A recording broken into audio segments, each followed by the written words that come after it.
Okay, comrade. The Russian Nightmare Nikita Koloff here. Tune in and listen to the Undisputed Wrestling Show. I tear your stinking head right off your body. Je do it. We're going to leave this thing off with a bang.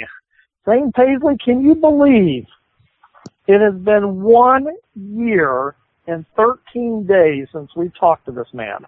That is way too long. It is, because we made a vow. I made a vow with this man that we kind of connect every 3 months and have him on the show, keep updated on what's going on. It has been 1 year and 13 days since this man has been on our broadcast. I am pleased to introduce a man who is the only man to be a Triple Crown champion in the UFC. He's the very first person to ever have a belt in the UFC.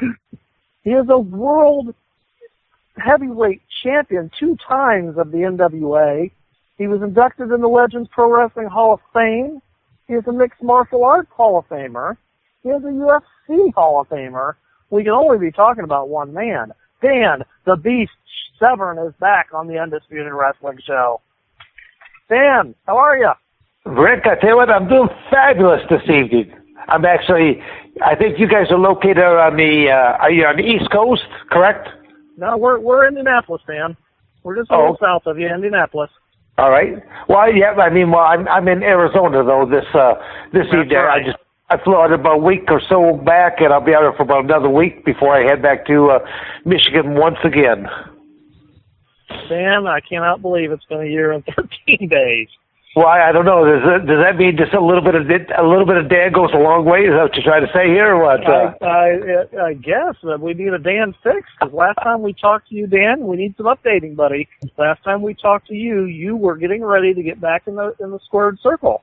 Well, I have been. I may get to pretty much know that I will still wrestle for basically about 3 more years, and then I will hang up the boots in that industry.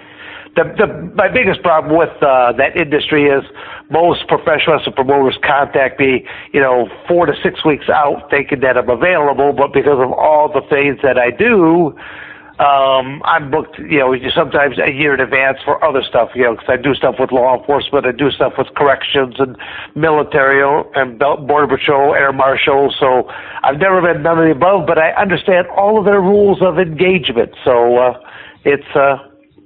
I'll just say life is good. Life is good. Life is good, Dan. What do you do with law enforcement and things like that? What kind of training do you give them? Well, I have a specialty ground defensive tactics program. So when all things go wrong and the officer or guard now finds themselves rolling around on the ground with the bad guy or an inmate, well, that's when my program kicks in. So pretty much the rule book, I'll say that there are still rules of engagement. Once you get the upper hand, it really never looks good on the camera to be doing river dance on the bad guy's head, although they want to do that or the end zone dance or something like that just because you just defied certain types of odds. Playing for keeps, So, Dan, do you travel all over to do these seminars and things, or do they come to you, or how does that work? I do most of the travel. It's always more economical for one to travel in than for 20 or 30 to travel out. So I usually travel in. And, most law enforcement agencies, they have some type of training facility, and if they don't, I help create goodwill inside their community, because realistically all I need are wrestle mats. And that makes it a whole lot easier, although my program all works on concrete, asphalt, things of that nature.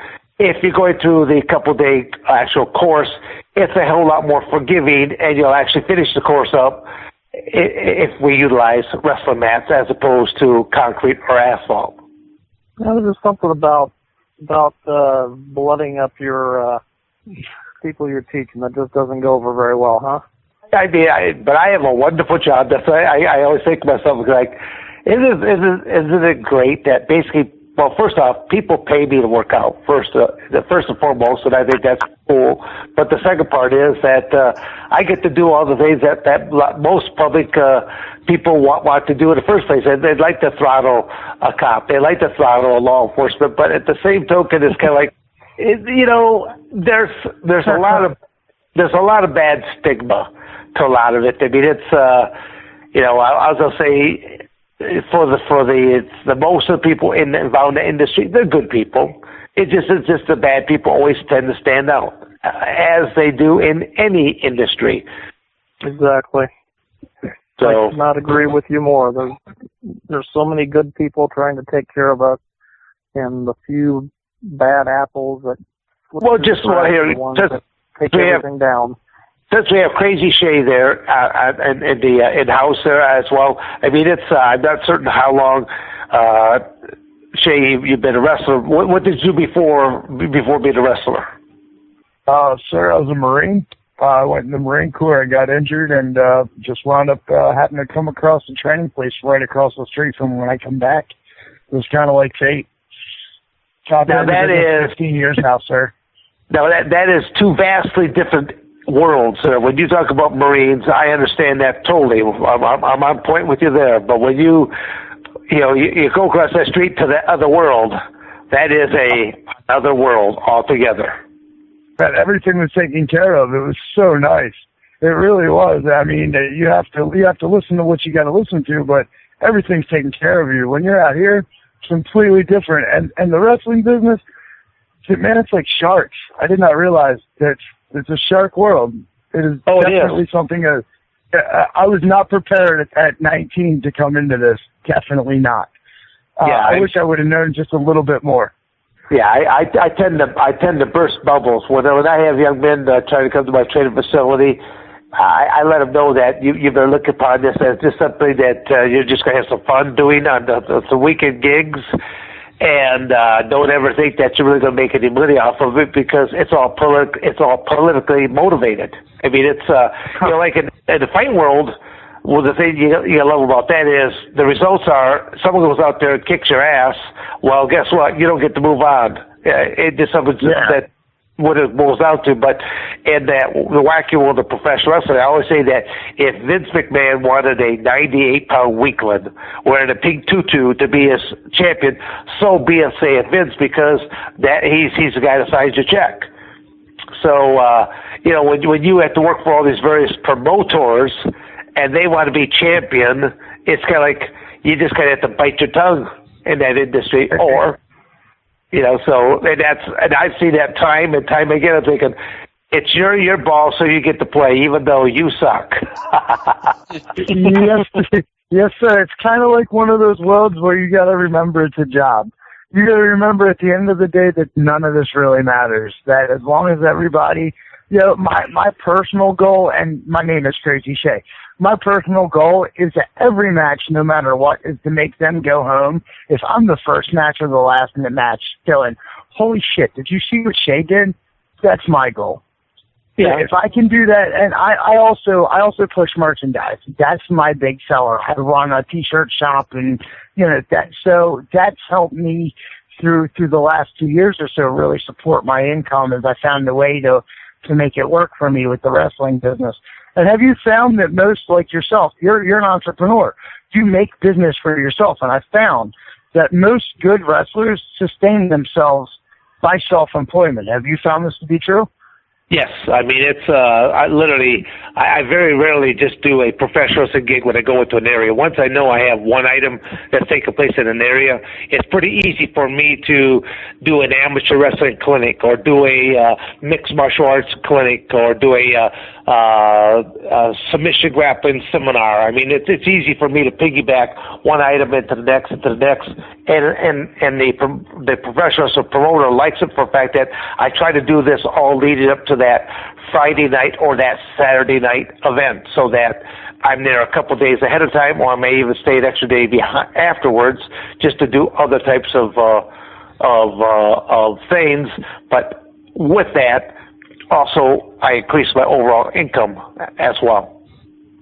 Smart, This very is creative. The Undisputed Wrestling Show. and we are talking to none other than Dan the Beast Severn. You know what, Zane, you and I aren't talking to anybody. I think Crazy Shit didn't realize that Dan the Beast Severn was going to be interviewing him tonight. Well, no, I mean, I do it for a couple of different reasons. I mean, it's, the reason I do that for is because it is a very strange world. It does not follow the most basic principles of Business 101. Now, as a whole, you will find rare individuals, and I'll say it right now, just from speaking to Crazy Shay here right now. I mean, he's not so crazy. I could just sort of tell he's got that business mindset. Yeah. Well, okay. Well, I mean, what people do and to entertain the crowd, yes. I always tell people that if you ever see me step higher than that first rope, I am out of my mind. Please attack me, because by the time I reach the top, I'll be screaming like a little girl at that point in time, because I have a fierce height. So you'll never see me as a flyer whatsoever. I don't think I've ever seen you on the ropes, Dan. Up on top of a buckle or anything. No, actually, no. I know of. No, just little type of spots I'll do, yes. But ever past that second rope, never. Wow. I'm a big believer that, again, professional wrestling, it's a 3-ring circus with a side freak show, because there's something there for everybody. Whether yes, you like sir. Everybody has their act. Yes, exactly. Right. Whether you be the tag team, the singles match, the flyer, the scientific wrestler, the brawler, whatever your angle is, and again, then you have the side freak show is everything from having giants to midgets to what else have you right there that's out there that's taking place. You have the hardcore guys, the women. I mean, everybody's got their role. Exactly. Yeah. I actually have a split guy. I got a guy right now at my training facility that I'm not certain where he and or she is going to fit into. And that pause is because he is in a process of becoming a she. Oh my goodness. Oh boy. Right now you have a dude with boobs.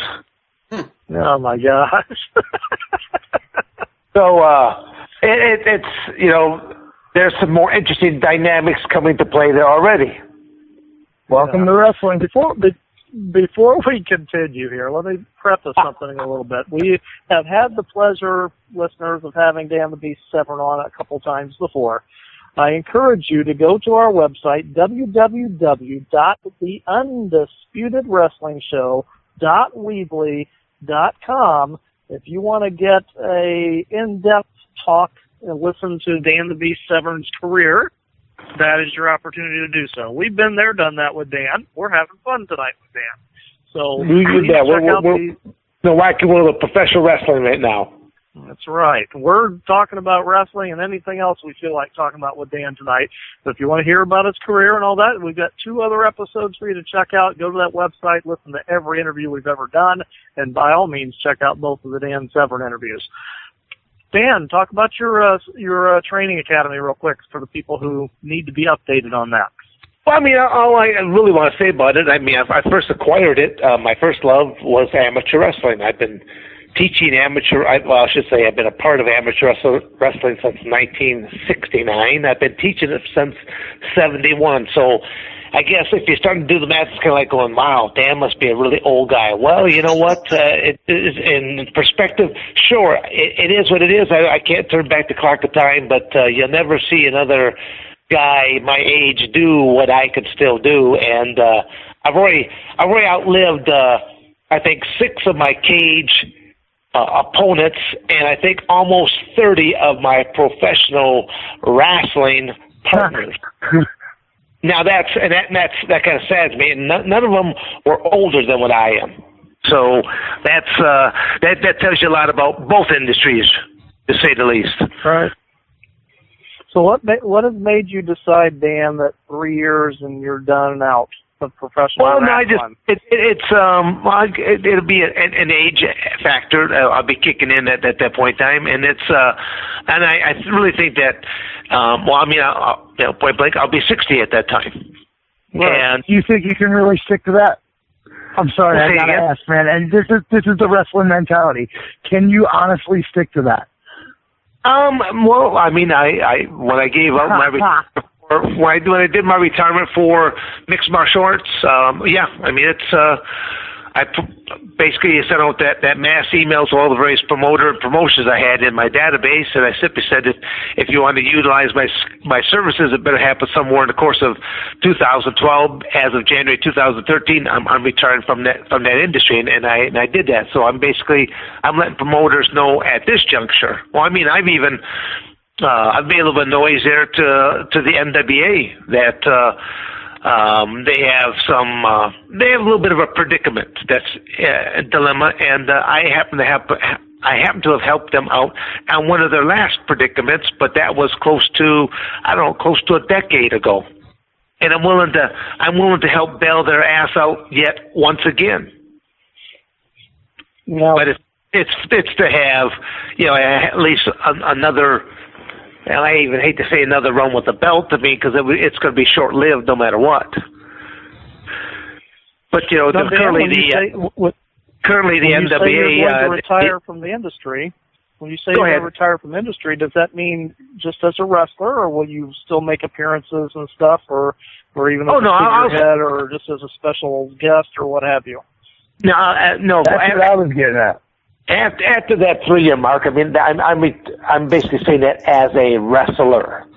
I'll still be involved in the industry the same way I'm involved with mixed martial arts. I mean, I do a lot of appearances at mixed martial arts shows. I do a lot of autograph signings, mixed martial arts expos, things of that nature. I mean, my number one thing that I still do right now is I have a lot of schools that bring me in, and I teach various types of classes, whether it be for submission grappling or how to close the distance without being struck, how to, again, everything that I show is heavily grappling based, but then when you look at 99.9% of all the matches in that industry will end up on the ground, and they'll be finished one of 3 ways. Number 1 way is ground and pound. Number 2 is some form of a choke. Number 3 is an arm bar. So I'm a big guy when it comes to stats and understanding what you're walking into, and that's what I think really helps in that state transitioning over to what I do for law enforcement, what I do for corrections, what I do for military and things of that nature. Because just understanding what gear you're going to be wearing, how that's going to affect things as well. Dan, does your school also cover wrestling? I'm just wondering from a wrestler standpoint, do you cover wrestling as well, or is that not covered? No, we amateur wrestling, professional wrestling. I refer to it as wrestling all the time, just so that people. And there is a world of difference. I have underneath my one roof there, I have amateur wrestling, professional wrestling. I've got cage fighters, boxers, kickboxers, and then I have other adult classes, and then I have some kids classes on top of that. I actually have a youth MMA class, but it doesn't stand for mixed martial arts. It just stands for modern martial arts, where it's a glorified physical education type of class, because if you see what's taught in our high schools and junior highs anymore, it's a joke. So you may or may not know this, but I have a teaching degree from Arizona State University. It's kind of ironic. I always tell people that I've been teaching amateur wrestling since 1971, and by 1981, I actually have a certificate from Arizona State that says, "Hey, you're allowed to teach now." So I kind of tongue-in-cheek, it's kind of like, okay, it just means I have a broader spectrum of things that I'm allowed to teach. That's all. Because I'm a... where's your facility located at, boss? Say again? Where's your facility located? In Coldwater, Michigan. I have a 10,000 square foot training facility. Awesome. No, that's awesome news. It is. I mean, it's, again, I always tell people don't get, it sounds impressive, 10,000 square feet, but it was a storage facility when I first acquired the property, and at the time I could have never afforded both a business and a residence simultaneously, but, when I acquired it at the time, I was just looking at just to run programs on a year-round basis for amateur wrestling, because again, that is still my first love. And the vehicle that actually has provided me with all the various opportunities that I have had throughout my life.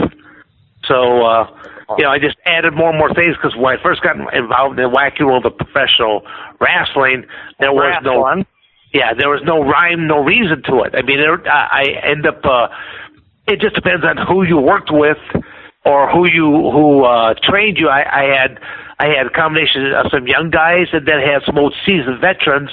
And to me, it's like, and each one was different, the way that they showed things. And to me, it's like, I'm a master of physical mechanics. Literally, that is my forte. That's why when I say that I work in all these different sectors with physical mechanics, I mean, that's what I understand. I mean, again, just to do what I have done at the age I have done it and continue to do it, people wonder how do I continue to do it? Well, I understand principles of leverage. I understand fulcrum and levers and things of that nature. It's just, there's a lot of people just don't understand the stuff that I can do.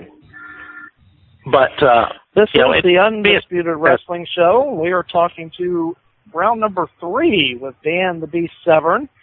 Dan, I'm going to shoot one more question to you, then I want to kick it over to the bearded wonder himself, Zane Paisley. Okay. You mentioned, in fact, you called out the NWA. We talked to the president and a friend of ours as well. Bruce Tharp was on the program a few months ago. What would you say to Bruce if he was standing right in front of you right now, Dan?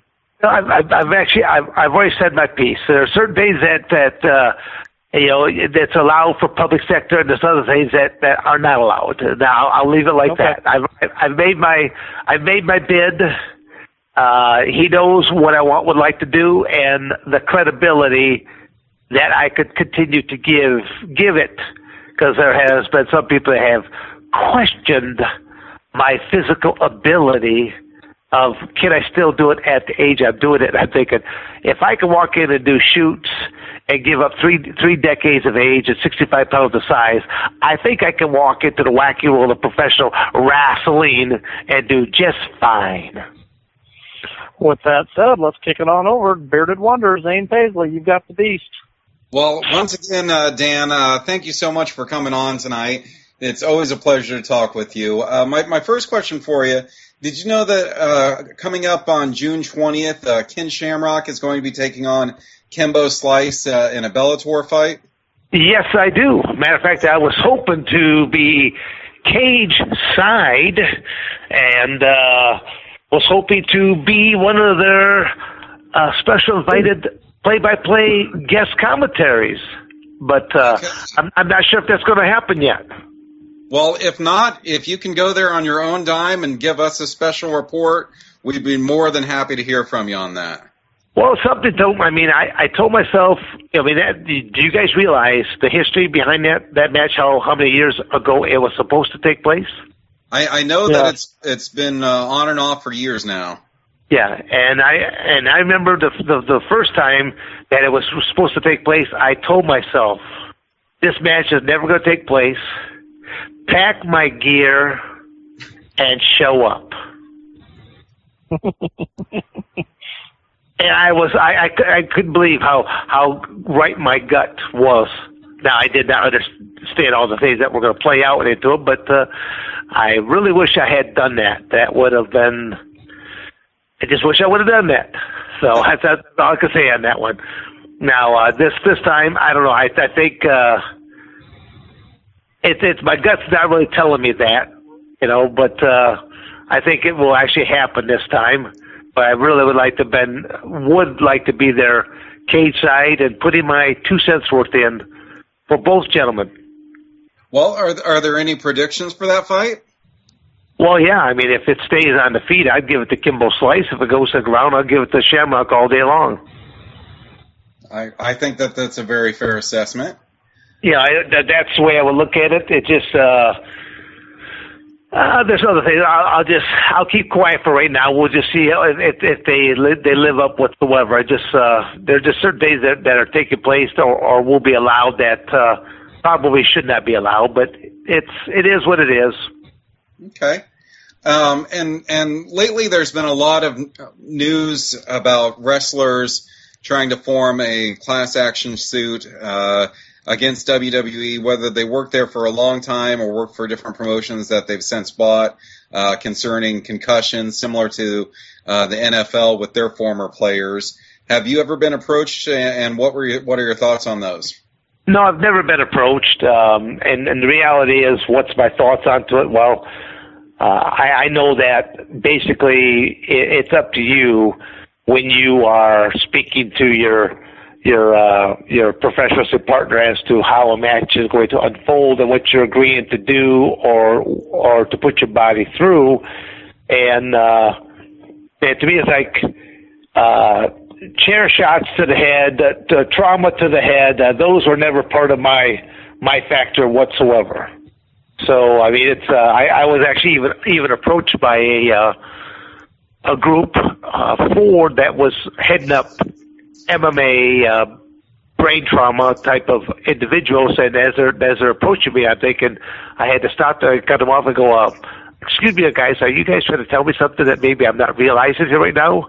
And they just start laughing. They're like, no. They're like, well, the reason we want you is the fact that because of the mass number of matches that you have had, you don't look like the normal MMA fighter whatsoever. You don't speak like the normal MMA fighter. You're very articulate the way that you say things, and you're not pausing and going and this and that. And so I was thinking, and at first I was kind of 20. I'm thinking, well, maybe I'm a babbling idiot. I just don't realize this anymore, and because I've taken too many shots to the head.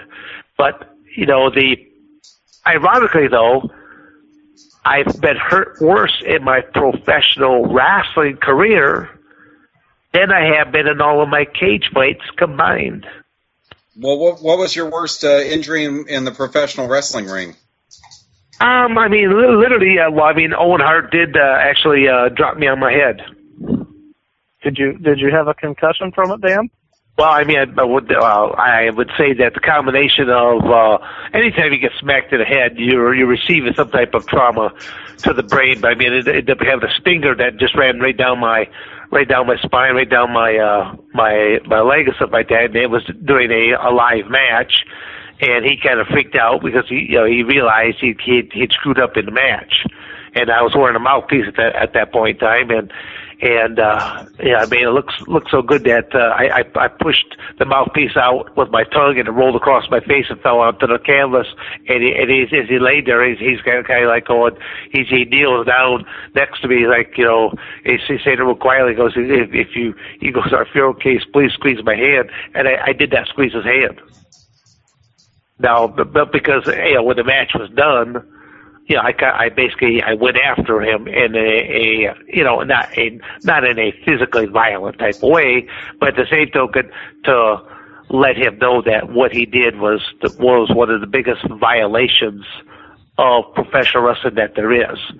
I mean, it's crazy. Shay there knows that if he and I were to work a match, number one rule is you protect my body, I protect yours. That goes without saying. That's the number one thing. It's kind of like in amateur wrestling, the number one sin is if you did not make weight. Sin number two is allowing yourself to be pinned.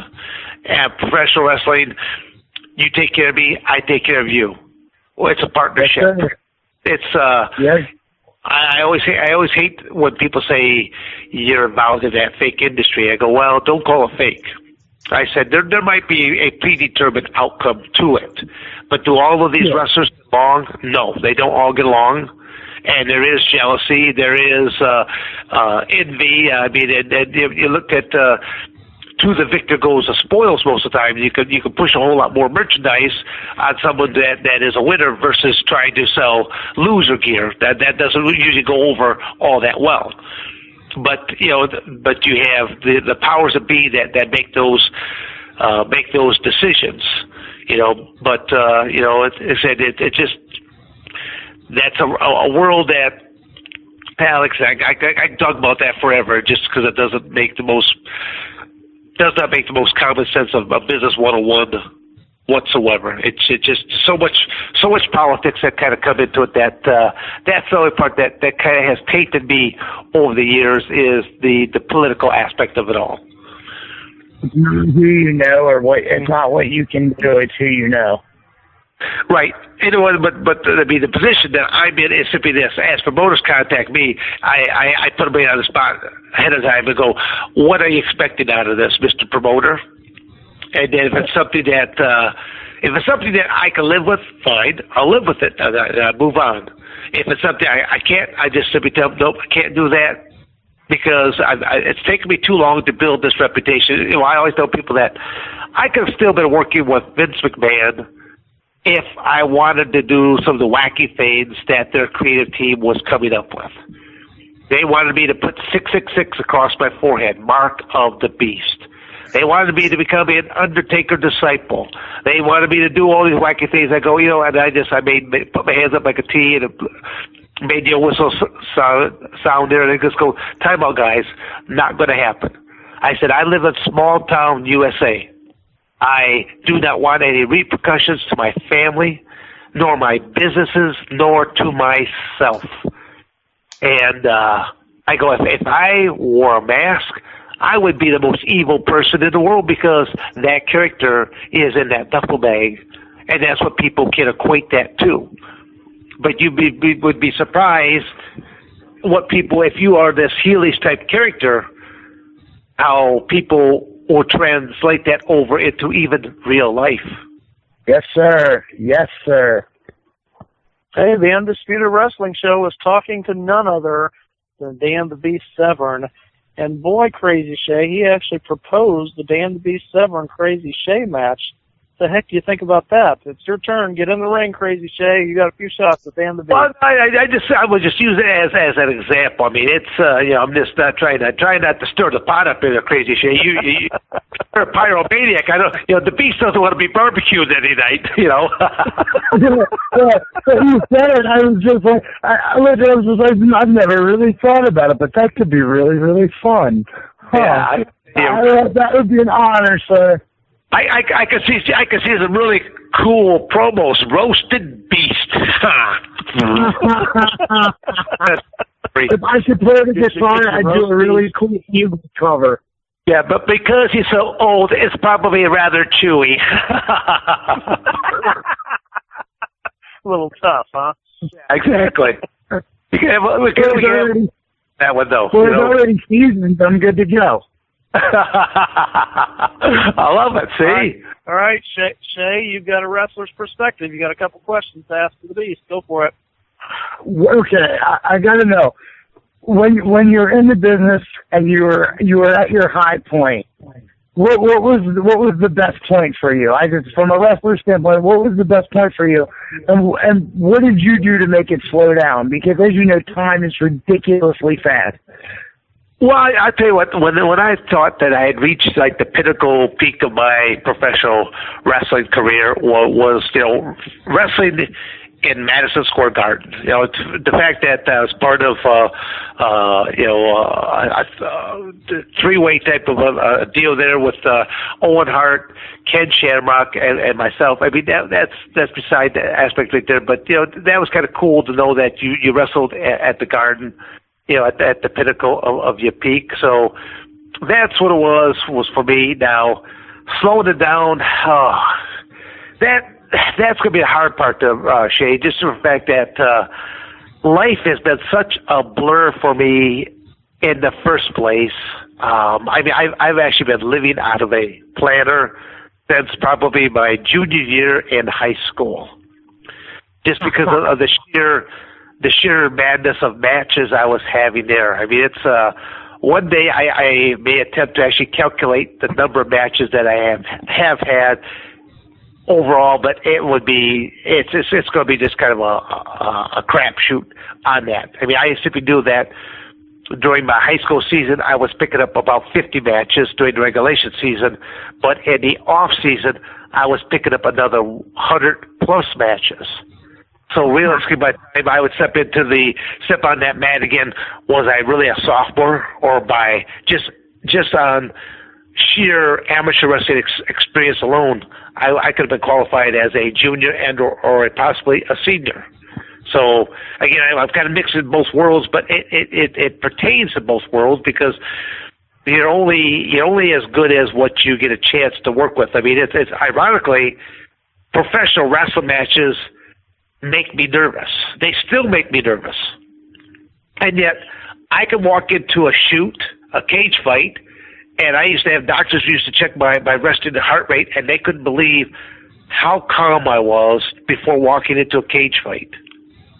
But I go, I know what's going to happen there, or I should say I'm more at peace, but knowing that I have to fill a 12, a 15, a 20-minute window, that makes me nervous because now it's give and take. It's telling of this story, but I've gotten better over the years simply just having a couple of basic concepts and just running with those concepts, and that has helped me out better. Now, when I go with that wrestler that he wants to lay out this match almost verbatim, every last little thing, I'm thinking, man, that's just like, wow, I'm not a computer. I can't program myself like that. I go, I'd rather just have general types of themes. You're a bad guy, you should be doing this. I'm going to come out there as a face. I'll be doing this in generalities, and there we go. That's the magic of the match. Cut me off a couple times. We'll get the crowd, rooting for me, and hopefully we pop them at the end. I gotcha. I'm a luchador, so I usually have to teach moves. I'm normally like, all right, I'm going to flip this way. Can you do that? It's kind of a little different being a luchador and trying to figure out, because it's not something that everybody knows. Yeah, I'll say the closest thing to being like into a luchador match, I think I've had, it's either once or twice I've had matches with Sabu. Now Sabu matches is a rather crazy match. And all I know is that in the match, as he jumps off, does his crazy flip stuff like this, I caught him once or twice just to simply do like a 360 and then throw him right back out of the ring, or throw him right back into the turnbuckle or something like this. And it blew people away that they had not seen something like that, to see him jump off in a way I could actually use his weight and momentum, spin myself completely, and then launch him like a bottle rocket. That's why I love working bigger guys, especially the stronger type. They can really, if you do it right, you can make them look like $100, which that's what I was trained in. That's my job, is to make the other guy look good. If he does the same job, you guys are both gems. Yep, no, perfect. I don't know. I think there needs to be a match in the future here. There, Crazy Shay. Yes, sir. I'm all about it. Somebody book it. If you hear this, book it, damn it. I'm ready. You heard it here, guys, on the Undisputed Wrestling Show. We're getting it together. Dan the Beast Severn versus Crazy Shay. It's going to be You said Sabu, and I was like, yep, that's right about my level. Just a little. I'm not as crazy as him, but yeah, that guy, I definitely, I watched him growing up going, I think I could do that. Yeah, there's I don't know. I tell you what, I've seen some matches where he risked his body so many times, and I'll say that sometimes he's come up short. I mean, I see where he literally has hurt himself in matches.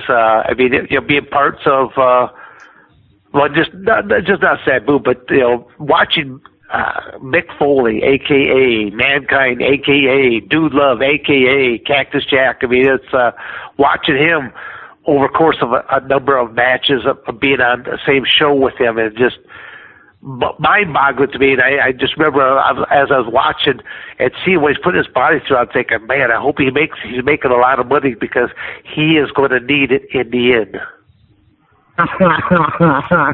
yeah, I definitely understand that. As I say, we try to go for the wow moment. I try to leave people talking. With a name like Crazy, though, you can't really be lame. I mean,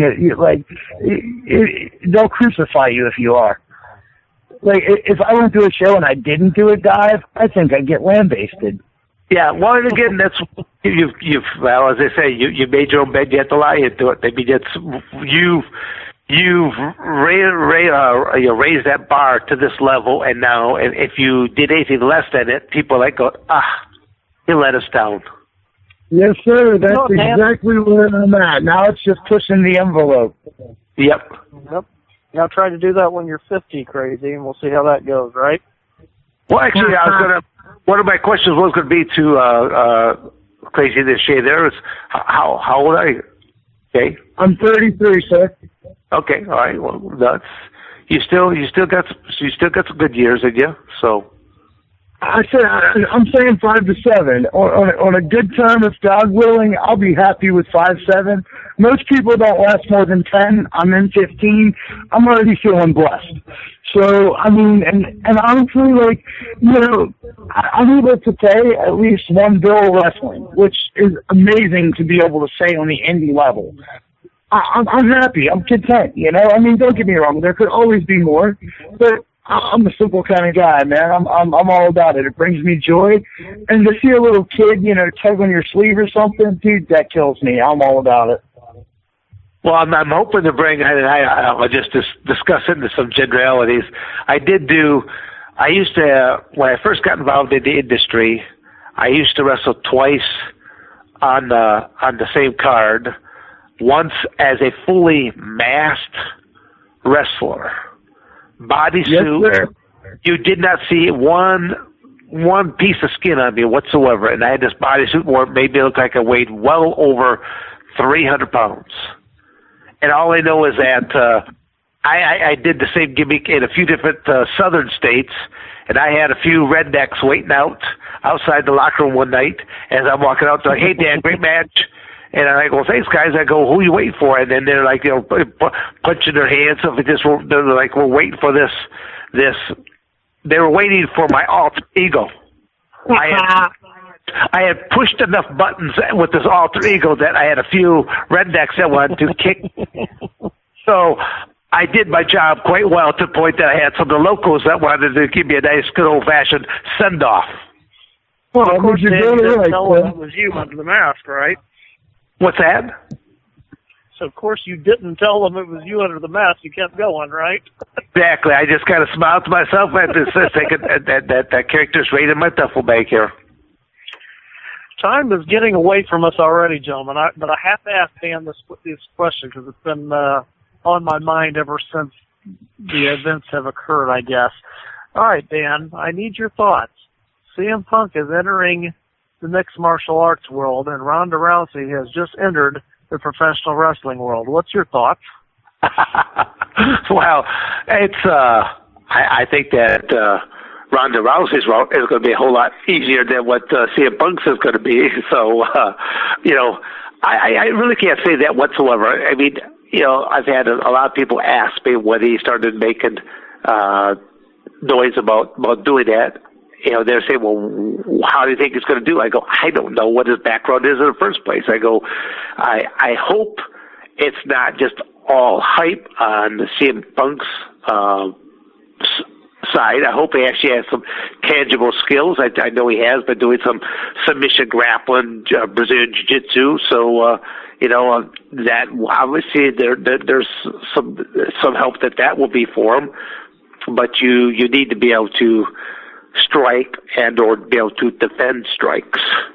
So I was always good at defending strikes because people had to be within at least arm's distance, and I was always good about closing that distance after they threw something out. But I guess I'm being that's a real political answer. I'm really giving you now. I don't know. I've never met CM Punk that I'm aware of offhand to even render an opinion one way or the other. But I would hope that if he is making those accusations, that he actually does have some kind of skills.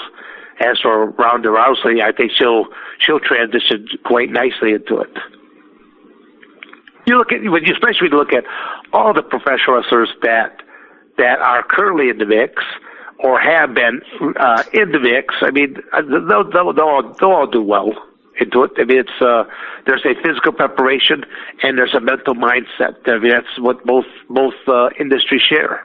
You have to become that person, whether it be that fighter or that character. You have to become that person. What seems to be the common thought process, I guess, in the mixed martial arts, but to make Punk successful, they'll throw in a few cream puffs first to make him look good. You subscribe to that theory? Well, I mean, anybody can be made look good on a card. It boils out the matchmaking.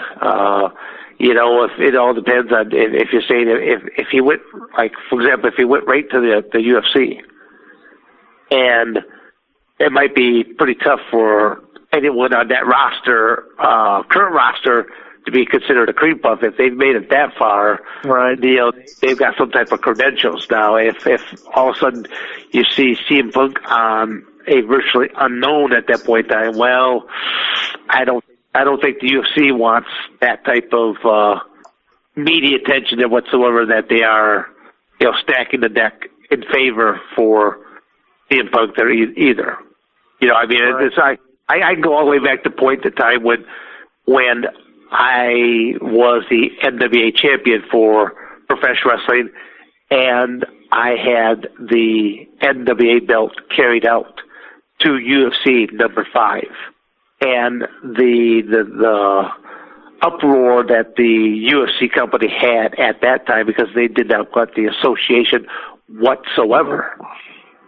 So, but I mean, inevitably, through conversing with them and let know that wasn't going to bring any kind of embarrassment to them, and I understood what they wanted to do and educate them. I mean, the NWA belt was carried out to the Octagon, but again, there's been 3 different ownerships of the UFC, so a lot of people, they're just familiar with seeing Dana White right now and the Zuffa, aka Fertitta brothers, that also own the current UFC. Well, time gets away from us when we're having fun, and we can talk to Dan the Beast Severn forever. But we don't have that kind of time, unfortunately. So let's kick it on over. Wrap it up, Zane. Paisley, the Bearded Wonder with the Beast, Dan Severn. Oh, well, we have a question from our chat room. Bionic Iguana asks, does Dan think if he hadn't had to withdraw from Brawl for All, could he have taken Butterbean? Well, actually, ironically, Butterbean and I have had a couple professional wrestling matches together, and we even had one boxing exhibition together. Uh-huh. Now, I was disqualified in the boxing exhibition because, well, first off, when I was asked to do this boxing exhibition, I just said, I would do a boxing exhibition with him, but I will go out there as a wrestler, and I will show you the ability of a true wrestler. Kind of like what I wanted to do in Brawl for All.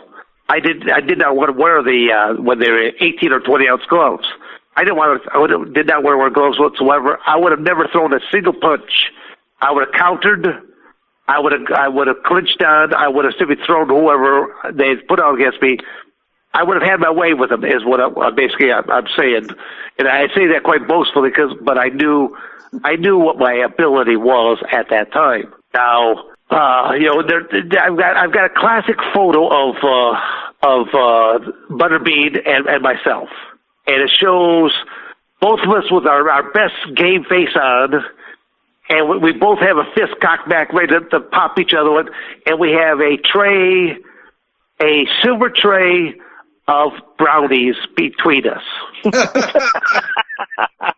So it was the Bean versus the Beast for a silver tray full of brownies, and that would have been one ugly tussle right there.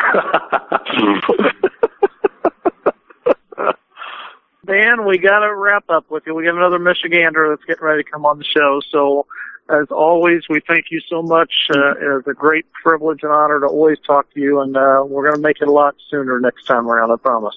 I had fun there, gentlemen. Enjoy the rest of your evening, and then just book me again somewhere down the road, and we'll give you the latest update.